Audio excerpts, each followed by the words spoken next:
তো কি এমন হয়েছে আমার ব্রাইডের এত মন খারাপ কেড়ে। তো ওই দিন আসছিল আমার একটা ব্রাইডাল কাজ, সকাল সকাল কালিমারে নমস্কার করে সোজা বেরিয়ে গেছিলাম গা। শিউলি ফুলের সিজন তো প্রায় শেষ। তো ওই দিন আমার লোক কাজ করতে গেছিলো দেবু, তাই নাম দেবস্মিতা, আমি আদর করে দেবু ডাকি।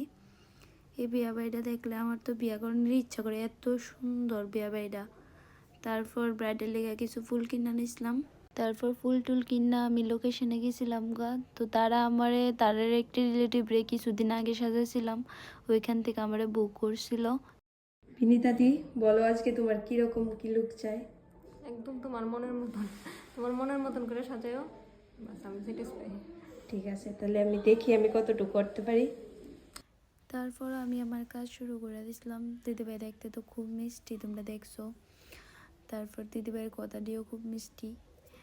আর এমনিতে দিদিভাই একটু চুপচাপই আসছিল। তারপর আমি আমার কাজ করতেছিলাম, মাঝে মধ্যে দেবুরে কইছি দেবু একটু ক্লিপ নিও। তারপর লিপস্টিক টিপস্টিক পরাইয়া, সেটিং স্প্রে দিয়া হেয়ার স্টাইল করতেছিলাম। তখনও দিদিভাই অনেকটা চুপচাপই আসছিলো। তারপর হেয়ার স্টাইল কমপ্লিট করার পরে এটা হয়েছে কি দিদিভাইয়ের ফাইনাল লুক। তোমরা সবাই জানেও আই মেকআপটা কেমন হয়েছে, হেয়ার স্টাইলটা কেমন হয়েছে।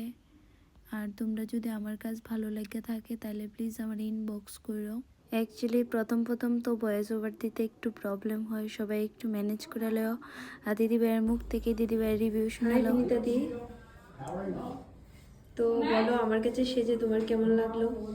আমার তো খুবই ভালো লেগেছে, কেমন হলো মেকআপটা? অনেক ভালো, তোমার মনের মতো হয়েছে তো? একদম একদম। ঠিক আছে, থ্যাংক ইউ।